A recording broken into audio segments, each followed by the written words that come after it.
If you live in Japan just like me and you're keeping your money on your savings accounts and earning a paltry 0.01% interest rate, when the inflation is above 3%, it's not the smartest decision.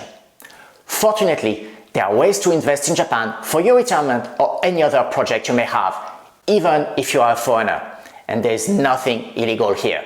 My name is Johan from Economia. Welcome back to the channel, and let's talk about the top 5 ways to make money investing in Japan. Let's dive directly with number 1, investing on the stock market. Historically, the stock market has returned on average 10% per year with dividend reinvested. That's for the US. Japan has been a little bit below that with 4.6% since the 1980s, but this has accelerated recently. What should you invest in? For most of us, retail investors, picking up stock is not a good idea. It takes a lot of time and a lot of research. Rather, we should concentrate on broad-based index funds, like the S&P 500 in the US or the Nikkei or Topix in Japan. And it's not only me saying that, it's also Warren Buffett. He knows what he's talking about, so we'd better follow.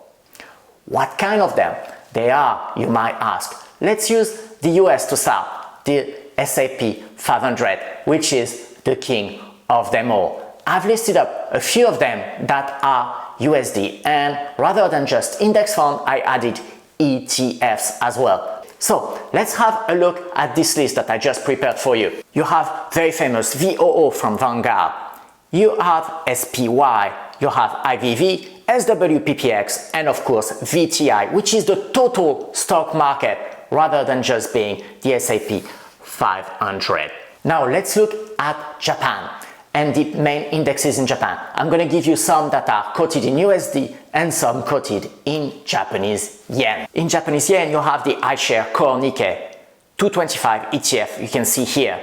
The Nikkei 225 ETF NF and the i3 ETF Nikkei 225. As you can see, a tiny bit higher expense ratio, but still very good. Now, for USD, you have this whole list that I had prepared before. As you can see, lower expense ratio here. And if you want to see some ETFs that are bringing you a bit of income, here is another list I have prepared for you. The consensus is to limit yourself to 2 or 3 of them. So if you're living in the US, you start with the S&P 500, and if you are living in Japan, it would be the Nikkei 225 or the Topix. Then you would select another one that could be sector specific or dividend specific, as you prefer. And the last one would be to diversify yourself from a geography standpoint. So if you're in the US, you would invest on Japan. And if you're based like me in Japan, you would invest on the S&P 500 in the US. When should you invest, right? How can you time the market? The answer is simple. You cannot time the market. Nobody can. Actually, there's some research that I'm linking down below that shows that in the past 30 years, if you had missed only the 10 best days of training, your return would be halved. So the idea is to always be investing, whether it's going up or going down. It's called dollar cost averaging. And actually, Warren Buffett again says the same, as you can see the quote on screen. How do you invest, especially if you're a foreigner living in Japan? Well, you open a brokerage account. There are actually a few brokerage that are foreigner friendly, and most of them are online brokers. Surprise, surprise. I'm putting a couple of logos here for you to check. One thing to know is if you are a US citizen, there might be some restrictions because of some of the laws and the agreements between the countries, so do your own research. So that would be your way to getting started. However, be careful because the tax rate is 20% for capital gain and dividend. It's quite high, but there's a smarter way of doing it, and this is by investing through an account called a NISA or Nippon Individual Savings Account. It's based on the British ISA. Basically, and very simply, there are 2 types, but what it permits you to do is to invest a certain amount every year, and every capital gain, every dividend you are getting through this account is tax-free if you're keeping for a certain amount of time.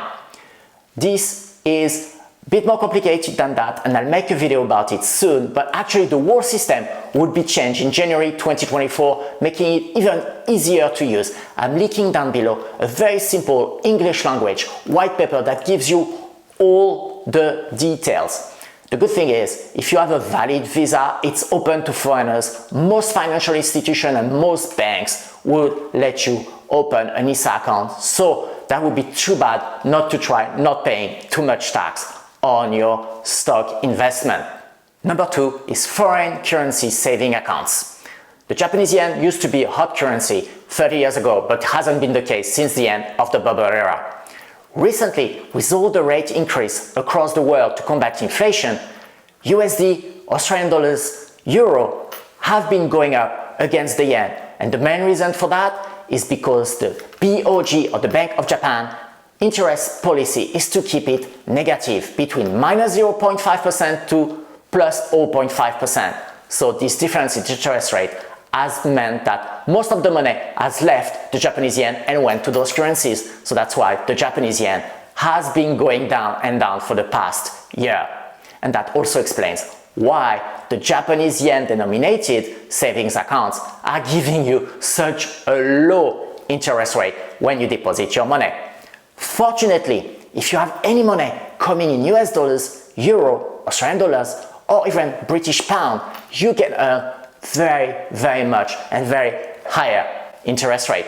How do you do that? You open in your bank a foreign currency saving account. Most of banks will offer that. It's usually a time deposit, meaning that you have to deposit the money for 3, 6 or 12 months, and during that time you will earn a very high interest rate, almost as high as in your home country. You just have to wire the money to that account, the money in USD directly into this USD account, and you'll get the money coming in. It's a very good way to earn money on your cash if you don't need this cash for emergency, and you can live there for 6 to 12 months.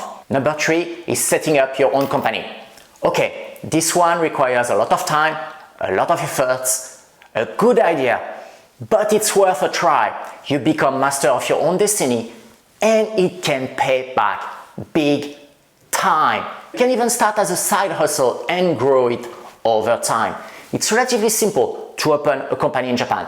Not as simple and not as straightforward as in Singapore, for example, where I used to live. But still, you can be a Kojin Jigyo, which is a personal or sole proprietorship. You can be a limited liability company called a Godo Gaisha, or a stock corporation called Kabushiki Gaisha, and set it up like this depending on how much capital you're going to put in there. And there are huge tax benefits. A lot of foreigners have actually taken a plunge and taken a big step in every possible field: import, exports, beauty, in restoration. For example, a favorite of mine is called Café Braise, which is basically a Brittany-inspired restaurant. It started as a crepe, you know, the French pancake, starting here from an expat that started here in Japan. It grew to several places, actually even a corporation, and he brought back his idea back to France when he was from. It's a big success. It's been going on for decades and everybody loves this food. You have others that are in technology like Money Tree that's been created by expats, and now Money Tree actually helps you do your budget. It's connected to all the Japanese banks and it's working really well with a lot of investment from big financial institutions.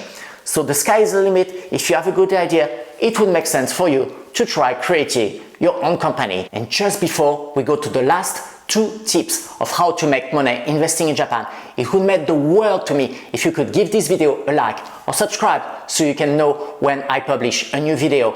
Or you can just leave a comment down below to tell me you've been watching so far. It would help this video be shown to more people and help me a lot. Thank you again. Let's go to the last 2 points. Number 4 is real estate. I know, the price of houses and land in Japan pales in comparison to the US or Western Europe in terms of appreciation and resale value. And there are earthquakes and there are many empty houses in Japan. But hear me out. For the first time in a long time, the price of land and the price of houses in Japan in major cities have been going up. and the return on rental properties is actually quite decent. So investing in real estate for short-term rental or long-term rental could be a good idea to develop a new income stream, develop your wealth, and learn a thing or two along the way. You can even create a company to manage your asset, and you can marry point 3 and point 4 together. I actually have been doing that for quite a long time, and I made a recent video to give you all the details. I'm linking it down below and also here if you want to learn more details. All you need to get started is a bit of capital, a foreigner-friendly real estate agent, and a banking institution. Fortunately, there are more and more of them around, so it could be a good idea to think about it and take the plunge. Number 5 is cryptocurrencies. We've all heard about crypto, the new multimillionaires and the frauds, and Japan had both. Fortunately, the Japanese crypto market is very well regulated and very quick to react. As I mentioned in this video, even the FTX scandal was solved quite quickly. When talking about crypto, the reasonable thing to do is not to invest more than 5 to maximum 10% of your wealth in there. It's highly volatile and you have a risk of losing everything. Local crypto platforms are, as I mentioned, very well regulated, usually foreigner friendly, and very, very easy to use. I'm showing you a couple of logos here and I'm also linking it down below. I personally use Liquid and Bitflyer. In terms of what to invest in, again, it's very volatile, but if you go for the top 10 coin and always do dollar cost averaging and keep it under 10% of your overall wealth, you should be able to do something interesting, especially if you believe in the underlying technology, the distributed ledger. At least that's what I believe. Please remember 2 things before getting started. I am not an investment professional. I'm just a guy on YouTube talking about my own experience and the research I'm doing. So before doing any financial investment or taking any decision, please do your own research and talk to a professional. Number 2 is to make sure that before investing any money, you put enough money aside to face any emergency.